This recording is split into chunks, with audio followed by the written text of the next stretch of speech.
อย่างองค์สมเด็จพระสัมมาสัมพุทธเจ้าขอกราบนอบน้อมบรรดาอย่างพระสัทธรรมคำสอนขององค์สมเด็จพระสัมมาสัมพุทธเจ้าขอนอบน้อมบรรดาน้อมระลึกถึงอย่างพระสงฆ์สาวกขององค์สมเด็จพระสัมมาสัมพุทธเจ้าขอถวายความเคารพนอบน้อมไหว้สามายังครูบาอาจารย์พระเถรานุเถระพระภิกษุสงฆ์สามเณรทุกรูปและขอเจริญพรมายังพ่อออกไม่ออกศรัทธาญาติโยมท่านผู้ฟังและผู้ติดตามผู้รับฟังทางทางเฟซบุ๊กก็ตามทางสถานีวิทยุพระพุทธศาสนา 104.5 เมกะเฮิรตซ์ออกจากห้องส่งวัดฝ่ายหินวันนี้เป็นวันศุกร์ที่20เดือนพฤศจิกายนพุทธศักราช 2563 วันศุกร์สุดท้ายของสัปดาห์วันนี้ก็ได้มาอยู่กับตนตัวของตัวเจ้าวัดทุ่งปะเก็ตตำบลหนองหานอำเภอสันทรายจังหวัดเชียงใหม่มาอยู่รับฟังกันตั้งแต่5 โมงเย็นจนถึง6 โมงโดยประมาณศรัทธาญาติโยมวันนี้เราก็มาอยู่กับกันได้ฟังธรรมะจากตุลุงยองได้ได้จ๋าไปหลายเรื่องหลายราวโดยกันวันนี้เราก็มาอยู่กับกันทางทุเจ้าบรรนานั่นเป็นสิ่งที่ศรัทธาญาติโยมบางท่านบางคนนั้นก็เคยมาและก็ได้โทรศัพท์มาจากันวันนี้ตุเจ้าก็จะมาเกี่ยวกับกติธรรมธรรมะเป็นสิ่งที่คนเฮานั้นเฮาอยากจะมีกันมากกันที่สุดนั้นคือคำว่าความสุขความสุขนั้นเป็นสิ่งที่คนเฮานั้นอยากจะไขว่คว้าอยากจะมีกันมากที่สุดแต่ความสุขนั้นมันมีอยู่2 ประการโดยกันตามหลักธรรมขององค์สมเด็จพระสัมมาสัมพุทธเจ้าประการแรกนั้นก็คือคำว่ากายิกสุขสุขทางกายประการที่2นั้นเจตสิกสุขสุขทางจิตสุขทางกายกับสุขทางจิตเฮาก็กันง่ายๆถ้าเฮากันไปแหมอย่างก็คือสุขภายนอกและสุขภายในสุขทางกายนั้นเป็นสิ่งที่คนเฮานั้นจะมีความสัมผัสและมีความรู้สึกได้ความสุขทางกายนั้นมีอย่างพ้องเป็นสิ่งที่คนเฮาจะค้นคิดว่าความสุขมันก็หมายถึงความสบายอันเกิดจากอย่างพ้อง1เฮาเกิดมาในชาตินี้มามีโรคภัยไข้เจ็บพยาธิมาเบียดเบียนนี่ถือว่าเฮาก็มีความสุขทางด้านกายความสุขแห่งประการหนึ่งเกิดขึ้นมาในโลกนี้เฮาบ่ได้มีความพิกลพิการทางร่างกายในภายนอกประการต่อมานั้นเฮาเกิดมาในชีวิตการดำรงชีวิตของตนตัวของเฮาบ่ได้ขึ้นลงขึ้นศาลเฮาบ่ได้ถูกในการฟ้องร้องคดีทางบ้านทางเมืองตลอดจนถึงจำคุกหรือ โทษประหารเกิดขึ้นกับตนตัวของเฮาความสุขแห่งประการหนึ่งเฮาก็จะหันได้ว่าความสุขที่เฮาเกิดมามีอาการ32ประการนั้นครบถ้วนอย่างสมบูรณ์นี่ก็เป็นสิ่งที่เฮาจะหันได้ว่ากายิกสุขทางกายความสุขทางกายนี้สาธาญาติโยมทั้งหลายเป็นสิ่งที่คนเฮานั้นกะหาได้ยากพอสมควรถ้าว่าบุคคลใดที่ว่าเกิดมาแล้วมามีโรคภัยไข้เจ็บอโลคยาปมาราภาความมามีโรคเป็นลาภอันประเสริฐตามที่คนเฮานั้นได้พบได้ฟังอย่างองค์สมเด็จพระสัมมาสัมพุทธเจ้าตรัสเป็นพุทธสุภาษิตและเป็นสิ่งที่คนเฮานั้นจะหันได้ว่าคนใดพระองค์ที่เกิดมามีโรคาพยาธิถามว่ามีหรือไม่มีแต่เปอร์เซ็นต์น้อยส่วนใหญ่นั้นมันก็จะต้องมีคำว่าโรคาพยาธิอย่างกับช่วงนี้เป็นช่วงเปลี่ยนฤดูจากหน้าฝนกลายเป็นหน้าหนาวโยมพ่อโยมแม่ก็จะหันได้ว่าบางวันนั้นก็มีความหนาวเย็นพอตกสายมาก็มีความร้อนเกิดขึ้นพอตกเย็นมาก็มีความเย็นมีความหนาวเข้ามาหาสู่ร่างกายของคนเฮาถ้าว่าร่างกายของคนเฮาบ่ได้ออกกำลังกายร่างกายของคนเฮานั้นบ่สามารถที่จะต่อต้านปรับอุณหภูมิในร่างกายของเฮาได้มันก็จะต้องเกิดคำว่าโรคภัยไข้เจ็บก็คือความเมื่อยไข้ความบ่สบายในร่างกายของคนเฮานั้นเกิดขึ้นนี่ก็เป็นสิ่งที่คนเฮานั้นก็ต้องการที่สุดแต่จะหาได้ว่าความมีโรคเป็นสิ่งที่มันเป็นไปได้ยากพระพุทธองค์ก็บอกว่าร่างกายของคนเฮานั้นเป็นรังแห่งโรคเป็นสิ่งที่คนเฮานั้นก็จะหันกันได้ว่าเป็นรังแห่งโรคในที่นี้ก็หมายถึงว่าร่างกายเนื้อตนตัวของเฮานั้นมันสะสมเป็นอาหารการกินเฮาจะอ่านตะก่อนว่าอาหารการกินแต่ก่อนนี้เฮากินกับธรรมชาติอย่างแท้จริงแต่ปัจจุบันนั้นมันก็มีแฝงด้วยสารเคมีเข้ามาเคมีทำมือพูดผลสดสวยงดงามมีการบำรุงไปต่างๆนี่เฮาก็จะอ่านได้ว่ามันก็แฝงด้วยคำว่าเคมีหรือว่ายาเข้ามาในร่างกายของคนเฮาตลอดจนถึงการที่เฮาบริโภคอาหารการกินมากเกินไปก่อให้เกิดเห็นเขาว่าโรคอ้วนและก็ก่อให้เกิดเห็นว่าความดันเบาหวานเข้ามาในร่างกายของคนเฮาเพราะว่าเฮาบริโภคมากเกินไปในการระบบเผาผลาญเผาผลาญนั่นเองมันก็เกิดการสะสมตามเนื้อตามตัวในร่างกายของคนเฮาเมื่อมันไปมีคำว่าไขมันสะสมมันก็ไปอยู่ที่ตับเพราะว่ามันเผาผลาญมาหมดมันก็ก่อให้เกิดโรคเบาหวานไขมันความดันและกัดลามไปถึงคำว่าโรคหัวใจมะเร็งเนาะไม่ใช่แมลงนะมะเร็งเกิดขึ้นในชีวิตของคนเฮานั้นก็มีหลากหลายเป็นสิ่งที่คนเฮานั้นจะหันได้ว่าถ้าเฮาบ่มีโรคภัยไข้เจ็บมาเบียดเบียนถึงบุคคลที่มีโรคภัยไข้เจ็บมาเบียดเบียนน้อยก็ถือว่ายัง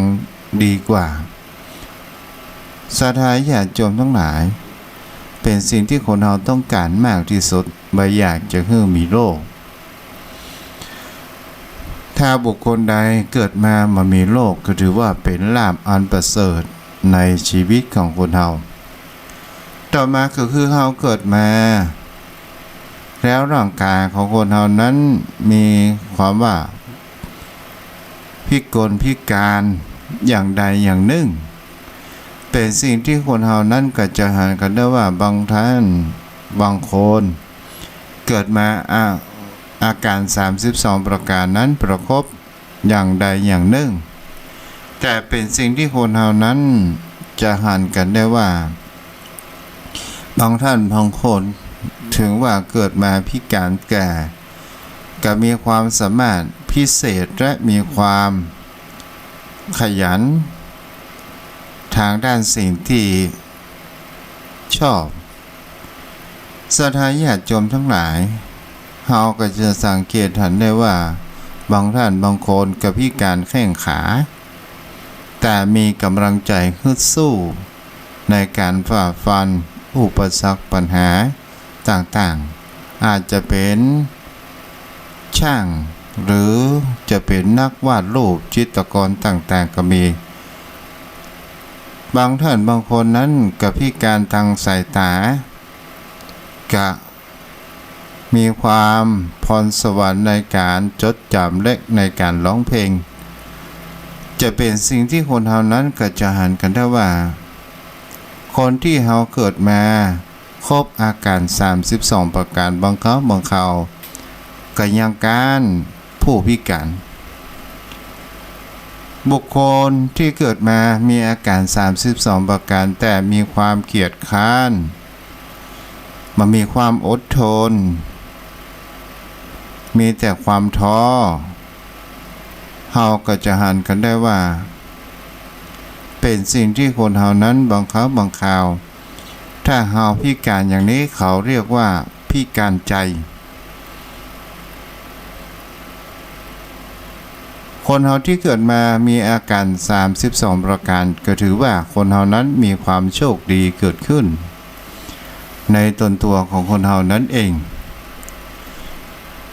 และเฮาเกิดมาใช้ในชีวิตสังคมในโลกใบนี้เฮาก็จะหันกันได้ว่าถ้าเฮาเกิดมาแล้วเฮามีความประพฤติศีลปฏิบัติธรรมถ้าเฮาเกิดมาเฮาบ่มีคำว่าคดีฟ้องร้องเรื่องอาญาบ้านเมืองจำคุกโทษประหารก็ถือว่า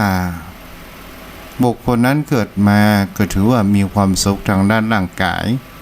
ในการที่เฮาบ่ได้ไปเบียดเบียนผู้อื่น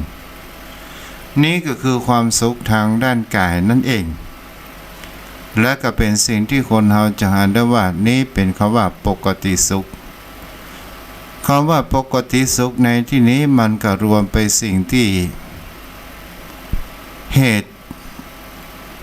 แห่งความสุขมันจะเกิดขึ้นได้ก็เพราะว่าเฮานั้นมีการสำรวมกายวาจาและจิตใจของเฮาจะมามีการประพฤติทุจริตในการดำรงชีพเฮาจะทำดำรงชีพโดยอาชีพที่มันมีคำว่าข่าวพ่องเป็นสิ่งที่คนเฮานั้นก็จะหันได้ว่าถ้าเฮาทำสิ่งเหล่านี้เฮาสำรวมกายวาจาและจิตใจของเฮาได้ก็ถือว่าเฮาเป็นผู้ที่ได้ประพฤติศีลปฏิบัติธรรมศีล5มันก็เข้าอยู่ที่กายวาจาและจิตใจการสำรวมนั่นเองศีลก็แปลว่าปกติเป็นสิ่งที่คนเฮานั้นจะหาได้ว่าศีลแปลว่าปกติร่มเย็นและก่อให้เกิดแห่งคำว่ากลิ่นหอมทวนกระแสลมเกิดขึ้นเราจะหันได้ว่าบุคคลใดผู้ประพฤติศีลเบื้องต้นเพียงแค่5ข้อนี่เราจะมีครูบาอาจารย์อู้ว่าถ้าอู้ถึงทางด้านกฎหมายบ้านเมืองต่างๆถ้าคนในสังคมบนโลกใบนี้หรือว่าผู้เป็นพุทธศาสนิกชนทั้งหลาย ถ้าประพฤติศีล5ข้อได้เฮาบ่เท่ามีคำว่ากฎหมายบ้านเมืองมากนักมันก็เป็นสิ่งที่คนเฮานั้นสามารถที่จะดำรงชีวิตของเฮานั้นมีความสุขเกิดขึ้นกฎหมายบ้านเมืองที่มันเกิดขึ้นอยู่มากมายเพราะว่าคนเฮานั้นชอบในการฝ่าฝืนนั่นเองเป็นสิ่งที่คนเฮานั้นจะหันกันได้ว่าแท้ที่จริงแล้วกฎบัญญัติกฎหมายพระพุทธองค์นั้นบอกไว้แล้วว่าจะอยู่อย่างใดให้กันมันมีความสุขแต่คนเฮาจะหันมีความแตกต่างต่างความคิดต่างศาสนามันไปคนละอย่างกันและเฮาจะหันได้ว่าความสุขแห่งประการหนึ่งเฮาเกิดมาในชาตินี้เป็นคนเกิดมาเป็นคนที่มันมีความตรากตรำทำงานหนักจนล้มป่วยเจ็บมามีร่างกายบอบช้ำตรากตรำงานกำแดดกำฝนหรือว่าอยู่แดดอยู่ฝนอย่างมากนักหรือว่าผู้เป็นผู้มีบุญในอดีตชาติมาเกิดในตระกูลที่ดีอย่างนี้เป็นต้นก็ถือว่าเป็นคนที่มีความสุขทางด้านกายิกสุขนั่นเองโยมพ่อโยมแม่เฮาจะลงมาสู่แห่งคำว่าสิ่งที่คนเฮาไขว่คว้ากันมากที่สุดเจตสิกสุขนั้นก็คือความสุขทางใจเจตจิตะมะนะแปลว่าใจทั้งหมดศรัทธาญาติโยมทั้งหลายเราจะหาได้ว่าสิ่งเหล่านี้ความสุขทางใจนั้นคืออย่างพ้องความสุขทางใจนั้นก็คือการที่เราได้รับประสบการณ์ได้ประสบในสิ่งที่คนเรานั้นประสบอารมณ์ในสิ่งที่คนเรานั้นเราปรารถนาที่เราปรารถนาอยากจะได้บนโลกใบนี้คนเราเน้นจะต้องการความสุขทางด้านจิตใจโดยความคิดความปรารถนาของคนเรามีเหมือนกันทุกคนจะมีนักจะมีน้อยนั้นเป็นเรื่องแห่งเรื่องหนึ่งคนเราปรารถนากันมากที่สุดก็คือคำว่าลาภที่นี้ไม่ใช่ว่าลาภใส่ดีข่มขมไม่ใช่ลาภในที่นี้ก็คือลาภสักการะยศก็คือยศถาบรรดาศักดิ์และคำว่าสรรเสริญคนเฮาเป็นสิ่งที่คนเฮานั้นจะหันได้ว่าบุคคลใดก็ตามถ้ามีความสมปรารถนาในสิ่งที่เฮาตั้งใจไว้ว่าเฮาอยากจะมีลาภสักการะคนเฮานั้นมันอยู่ด้วยความหวังเหมือนกันแทบจะทุกคนเฮาค้าขายเฮาก็หวังกำไรเฮาเรียนหนังสือเฮาก็หวังที่จะเอาโอกาสไปหน้ามีงานทำเฮาร่ำเรียนระดับสูงไปจะไปเพ่นทางด้านตำรวจเฮาก็ปรารถนายศปรารถนาตำแหน่งเป็นครูก็ปรารถนาแห่งคำว่าเป็นครูต่อมาก็เป็นคำว่าผู้ช่วยผู้อำนวยการและเป็นผอ.และเป็นศึกษาเขตอย่างนี้เป็นต้นเฮาจะเป็นสิ่งที่คนเฮานั้นจะหันได้ว่าคนเฮาปรารถนาลาภสักการะเฮาจะหันกันได้วันที่1กับวันที่16คนเฮาหวังกันทั่วประเทศก็ว่าได้เฮาจะหันได้ว่ามีความหวังบางครั้งเฮาก็สมหวังบางครั้งเฮาก็ผิดหวังเฮาจะหันได้ว่าความสมหวังนั้นที่เฮาจะได้นั้นมันมีน้อยในการเรื่องเสี่ยงดวงแต่ถ้าว่าเฮาสมหวังที่เฮาปรารถนาที่เฮาได้เฮาสังเกตหันได้ว่าการเล่น แต่งหวยก็ดีซื้อหวยรัฐบาลก็ตาม ถ้ามันถูกนิดถูกหน่อยเฮาก็มีความดีใจมีความสุขใจ ถ้าเฮาบันบ่ถูกเฮาก็มีจิตใจที่มีความห่อเหี่ยวเกิดขึ้น ต่อมาก็คือยศศรัทธาญาติโยมทั้งหลายเฮาก็หันได้ว่า ความปรารถนาของคนเฮาจิตใจของคนเฮานั้นมีความปรารถนามามีที่สิ้นสุด เริ่มแรกเดิมทีก็เป็นศรัทธาชาวบ้านต่อมาเมื่อมีการเลือกพ่อหลวงมีคนอื่นเป็นพ่อหลวงเปิ้นเลือกเป็นตัวเองเป็นผู้ช่วยเมื่อเป็นผู้ช่วยเสร็จแล้วโหวิธีทางก็อยากจะเป็นพ่อหลวงอยากเป็นพ่อหลวงแล้วอยากจะมีความปรารถนาเป็นกำนันเป็นสิ่งที่เราจะหันได้ว่าเราอยากจะได้ยศเป็นครูน้อยต่อไปในอนาคตก็อยากจะเป็นครูใหญ่เป็นสิ่งที่คนเราจะหันได้ว่ายศสิ่งเหล่านี้คนเรานั้นมีความปรารถนากันมากแต่บางคนบางท่านก็มามีความสมปรารถนาเหมือนดังที่เราปรารถนาก็คือยศศรัทธาโยมพ่อโยมแม่เฮาก็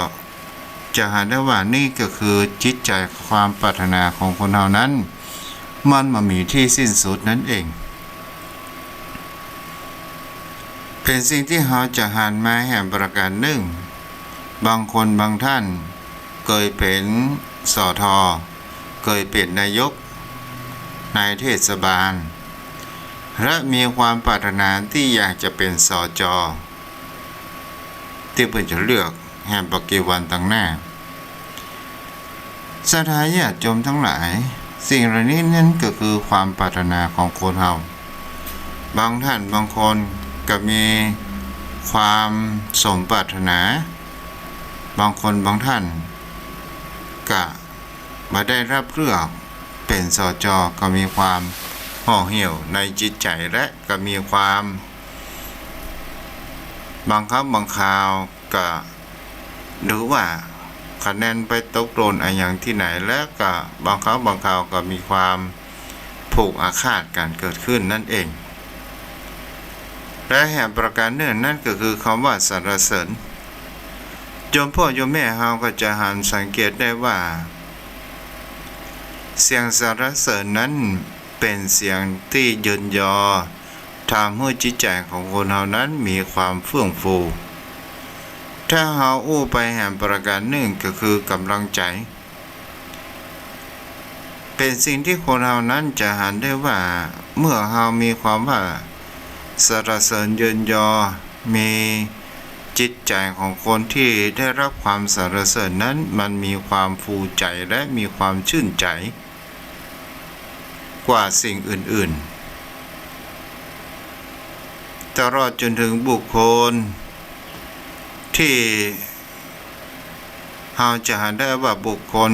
ตรงกันข้ามบุคคลที่ถูกนินทากาเลถูกว่าถูกสังคมลงโทษโดยความประณามต่างๆจิตใจของเขานั้นก็จะมีแต่ความขุ่นมัวเกิดขึ้นนั่นเองและเป็นสิ่งที่คนเฮานั้นจะหันแทนประการหนึ่งศรัทธาญาติโยมทั้งหลายสิ่งที่คนเฮานั้นมีจิตมีความปรารถนาถ้าว่ามันสำเร็จเกิดขึ้นเราจะหาได้ว่ามันจะมีคำว่าภาคภูมิใจและมีสิ่งที่คำว่าปิติคือเกิดขึ้นในปิติในจิตใจของคนเรานั้นเองปิติปราโมทย์สิ่งเหล่านี้มันก็อยู่เป็นสู่ในทางว่าสุขทางใจนั่นเองสุขระดับสูงที่คนเฮานั้นไปถึงยากก็คือคำว่านิพพานคำว่านิพพานนี้มันเหนือสุขเหนือทุกข์กว่าสิ่งใดๆทั้งสิ้นแต่คนเฮานั้นในยุคปัจจุบันน้อยนิดที่จะเข้าไปสู่ถึงคำว่าพระนิพพานได้และก็เป็นสิ่งที่คนเฮานั้นพ ราะว่ามันติดอย่างเล่าบางครั้งบางคราวก็ติดสุขติดดาบสักการะติดยศสาบรรดาศักดิ์ต่างๆมันไม่สามารถที่จะไปถึงได้ และเราก็จะหันได้ว่า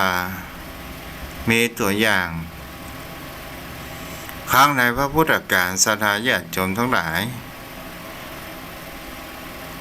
พระภัททิยเถระซึ่งสมัยเป็นคฤหัสถ์อยู่ในตำแหน่งพระมหากษัตริย์และเป็นสิ่งที่เราจะเห็นได้ว่าสามัญชนจะเห็นได้ว่าความตำแหน่งเป็นพระมหากษัตริย์นั้นเป็นสิ่งที่คนเหล่านั้นจะเห็นได้ว่ามันมีความสุขทางด้านกายอยู่มากอยากจะต้องการสิ่งใดก็จะได้สิ่งนั้นพระภัททิยะนี้ประวัติของซึ่งเป็นเชื้อสักยวงศ์เช่นเดียวกันเป็นพระโอรสของพระนาง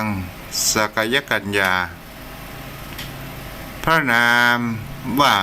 กาเลโคราชเทวีอยู่ในเมืองกบิลพัสดุเมื่อเป็นเด็กหรือว่าภัททิยราชกุมารเจริญเติบโตเกิดขึ้นใหญ่มานั้นก็ได้สืบราชสมบัติสักยวงศ์เกิดขึ้นก็คือสักยวงศ์ในวงขององค์สมเด็จพระสัมมาสัมพุทธเจ้าและขั้นต่อมาศรัทธาญาติโยมทั้งหลายก็มีพระสหายของพระภัททิยะคือพระอนุรุทธะได้ชักชวนกันไปออกบวชในสำนักขององค์สมเด็จพระสัมมาสัมพุทธเจ้าตอนแรกนั้นพระภัททิยะนั้นก็มีคำว่าจะบวช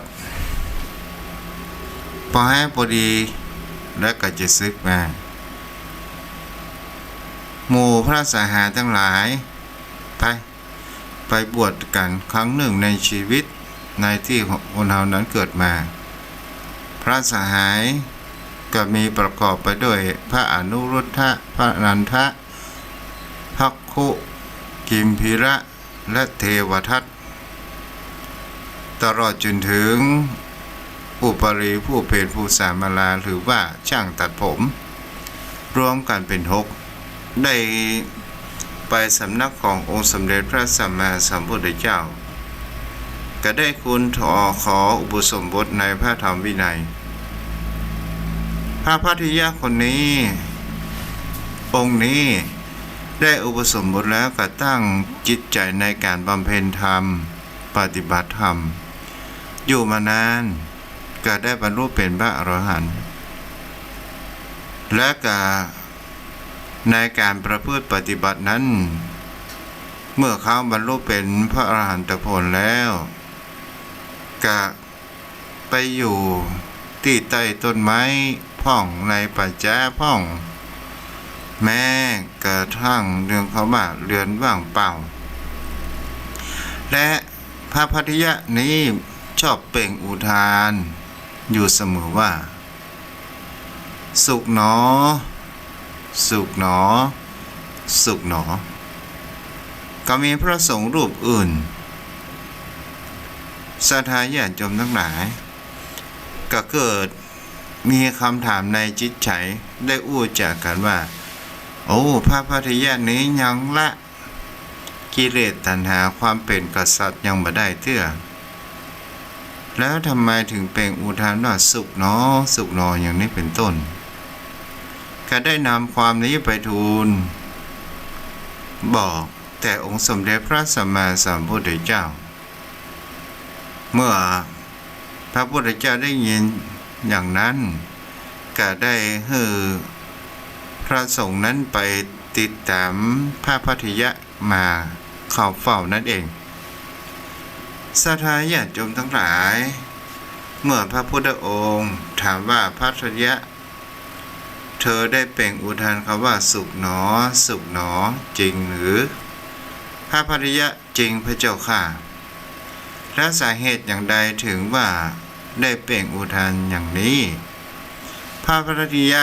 ก็ได้อุจจาว่าความเป็นคฤหัสถ์ข้างเป็นพระมหากษัตริย์จะหันได้ว่าข้าพเจ้านั้นถึงว่าเป็นพระมหากษัตริย์ได้ปกครองแผ่นดินในแว่นแค้นได้ระวังศัตรูและระวังภัยอันตรายที่จะเกิดขึ้นกับในกรุงกบิลพัสอยู่มากแต่ได้มาอุปสมบทแล้วจะเห็นว่าความกังวลความเสียงเขาว่าขนลุกขนพองอย่างของข้าพเจ้าที่กลัวคำว่าศัตรูนั้นไม่มีแล้วข้าพเจ้าได้มาปฏิบัติในสำนักของพระพุทธองค์นี้จะได้ว่ามีความสุขทางด้านจิตใจอยู่มากถึงว่าที่นี้มันจะคับแคบอย่างใดก็ตามจะเป็นบ้านที่ว่างเรือนว่างหรือที่โคนต้นไม้ก็ตามแต่มีความสุขมากกว่าเป็นพระมหากษัตริย์นั่นเองเมื่อพระพุทธองค์ได้ยินประการเช่นนี้ก็ได้ยกย่องยามพระภัททิยะนี่ลักษณะญาติโยมถ้าเฮาพอไปแล้วความสุขใจเป็นสิ่งที่คนเฮานั้นต้องการมากที่สุดความสุขใจมันจะเกิดขึ้นอย่างใดล่ะก็เกิดขึ้นตามที่ทุกเจ้าได้บอกว่าเมื่อคนเฮานั้นกำจัดเสียซึ่งกิเลสตัณหาต่างๆและเฮาลงมือประพฤติปฏิบัติธรรมจะเห็นได้ว่าจะพบความสุขระดับสูงนั้นคือคำว่านิพพานเป็นจริงที่เราจะเห็นได้ว่าครั้งในพุทธกาลทำไมถึงมีผู้บรรลุมากมายเพราะว่าในครั้งพระพุทธกาลนั้นบุคคลที่สะสมบุญญาบารมีถึงแก่กล้าได้มาเกิดพบครั้งองค์สมเด็จพระสัมมาสัมพุทธเจ้าเมื่อมีพระชนมชีพอยู่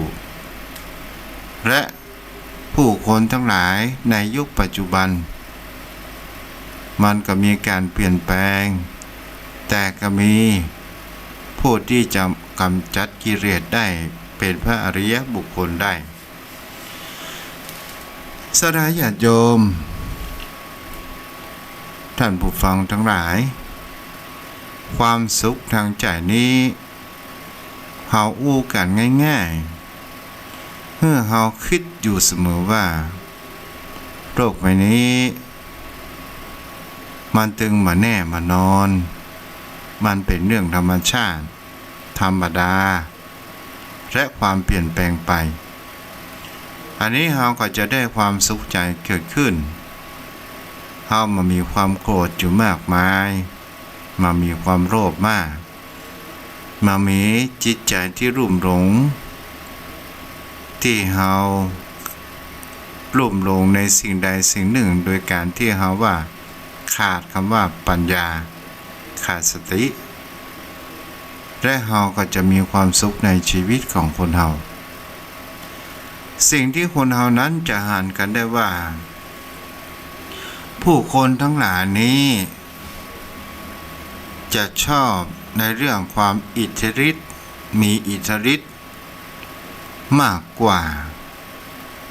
ในการประพฤติปฏิบัติเฮาจะหันได้ข่าวผู้ใดเป็นผู้มีอิทธิฤทธิ์จะเป็นสิ่งที่คนเหล่านั้นจะเข้าวิ่งไปหาและก็เป็นสิ่งที่เราจะเห็นได้ว่า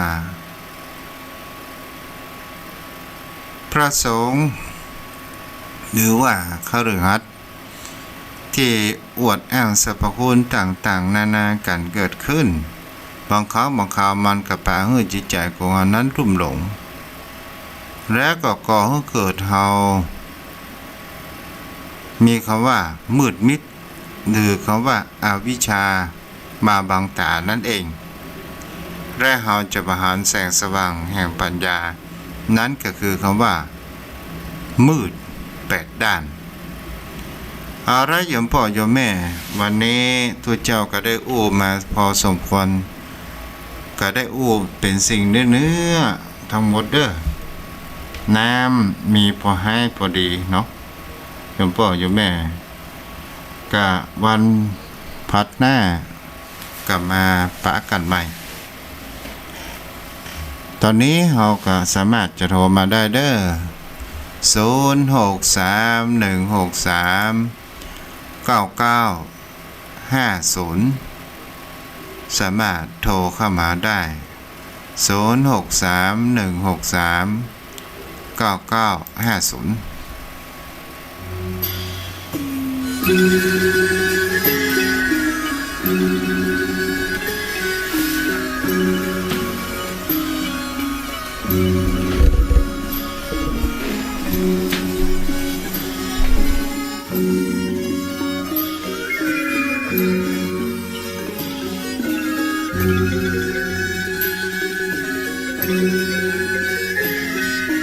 เจริญพร ไวสาครับพระอาจารย์ครับผม วันนี้ว่าจะได้พ่อยมเบล วันนี้ฟังอาจารย์ตั้งแต่ต้นเลยนะครับ เจ้าอนุโมทนาเด้อ เข้าใจนักๆเลยครับที่อาจารย์อู้ครับ จ้า ขอคือกำลังใจอาจารย์นักๆเลยนะครับ จ้าวันนี้แบบไปห้องเพลงไหนเนาะ ไปมาแล้วครับ แต่ว่าวันนี้พักผ่อนครับวันนี้ จะพักผ่อนดีแล้ว ครับเป็นกำลังใจให้อาจารย์นักๆเลยครับผม จ้าบุญรักษาเด้ออนุโมทนา ครับ จ้าว่าจะโทรเข้ามา0631639950เจริญพร ไวสาครับตัวลุงอภิสาร ไพศาลเจ้า โอ้ลุงถอนมาชิวนะครับโอ้เด็กเขาหาดูดงหมดโตเป็นจ่ายเดือนขนาดนั้น ตะกี้ได้ยินเปิ้นห้องเพลงมาเดี๋ยวนี้จะห้องเพลงในเวลาของเฮาก็ถ้าจะห้องก็ห้องมาเด้อ ครับอันนี้จะห้องเพลงเอาสักน้อยเลยนะเอาเลยเอาเพลงของก้านนะครับครับแม่ถึงน้อยเล่นงามห้องฟังปลายนะเอาเลยแม่สนุน้อยเรือนงามนางไทยแม่สนุน้อยนางไพรพี่ขอพูดอย่างจริงใจว่าพี่ไม่เคยรักใครมากกว่าถ้าหากไม่รักพี่จะไม่ขอตามมาหากรู้มีคนคอยท่าที่คงเป็นบ้าเพราะนางโจบแล้วครับชาวสารโอ้อนุโมทนา ตบมือใจท่าเด้อถ้าตบมือได้ก็อย่าตบเพื่อละเนาะโอ้หลายเดือนแล้วเขาหาจังลูกคุณพ่อเสียไปหน้ารถจมลูกคุณพ่อโคฮักพ่ออย่างเป็นยังน่าป่ะลูกก็จะหาขนาดจ้าประเดี๋ยวนี้สบายใจแล้วเนาะจ้าอนุโมทนาพ่อทอนเด้อจ้าใครโทรเข้ามา0631639950ใครจะอู้ในรายการจะห้องเพลงจะซอก็ได้เด้อ วันดีเนาะฟังของตุลุงยองตะเกียกวันดี0631639950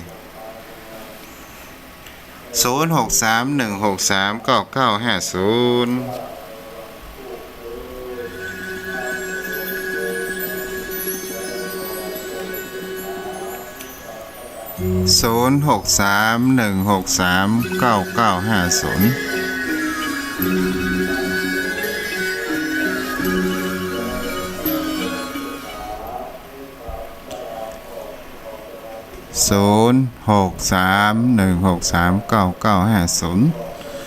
อมีใครโทรมา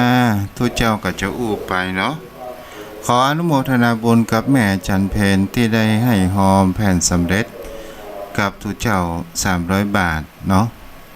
โยมพ่อโยมแม่ก็คือทุกเจ้าต้องการแผ่นสำเร็จที่จากกั้นข้างดับฝั่งสะหนองป่าเนาะเจริญพร ไปศาลเจ้า จ้าแม่อยู่ไหน อยู่แม่โป่งเจ้า โอ้แม่โป่งโดยสะเก็ดนะแม่เนาะ เจ้า แม่จะร้องเพลงก่อน ไม่ขอให้เด้อ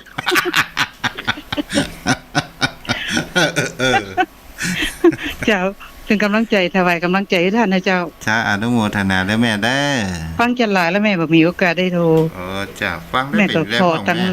ไล่สดของท่านตัวเจ้า จ้าจ้า เป็นกำลังใจให้เนอะ เจ้า เจ้า ฟังแล้วเป็นได้พ่อแม่ ก็ เข้า คือ ใจ กำลัง ง่าย ใจ ว่า ค เข้าน ใจ เมา ยาก ทำกับข้าวก็ฟังตัวเองก็เจ้า อ๋อจ้าอนุโมทนา จ้า เลยเนาะมีสติตัวเอง เจ้า จ้าบุญรัก กรา ษา บไหว้ศาล ได้ เจ้า จ้าผู้มีธรรมอยู่ในหัวใจ ก็คือมันบ่เป็นคนประมาทเนาะ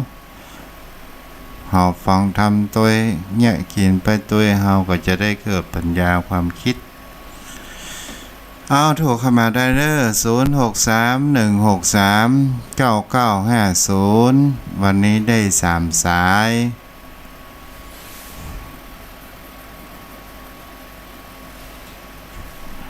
สถาญาติโยมโยมพ่อโยมแม่บางท่านบางคนก็บ่ได้โทรมาบ่เป็นหยังเนาะก็อยู่กับกันถ้าใครฟังจะสนทนาอู้จากันกะหวานงานกันเป็นกู้อู้กู้จากูคิดกับโยมพ่อโยมแม่ก็ถือว่าตัวเจ้าเป็นลูกของศรัทธาโยมพ่อโยมแม่คนหนึ่งก็คือทุกเจ้ากับลูกเจ้าบ้านมาได้ว่าต้องมียศถาบรรดาศักดิ์เป็นถึงท่านพระครูเฮาเราไปเก้อคือในอย่างเด้อห้องตุเจ้าตุก็ถึงเหลียวเนาะยศถาบรรดาศักดิ์สิ่งที่มันเป็นหัวโคนมันเป็นเพียงแค่เปลือกนอกเป็นเพียงแค่เครื่องจอมปลอมเป็นโซ่ตรวนในนามธรรมที่ทำให้เรานั้นหมอออกจากนอกกรอบอย่างได้นั่นเองโทรเข้ามาได้0631639950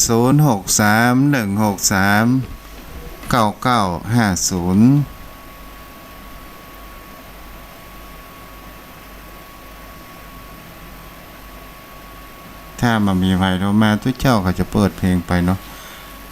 ตะกี้อู้ค้างไปก็คือแผ่นสำเร็จมันตกอยู่ประมาณ270เนาะใครจะรับเป็นเจ้าภาพเจ้าแสดงก็เชิญเด้อเนาะเจริญพร อ๋อจะรู้ขอทานกันมาตุลุงคาดว่าศาลจัดกี่โมงเนี่ยจัดวันอย่างครับ วันพุธแม่คืน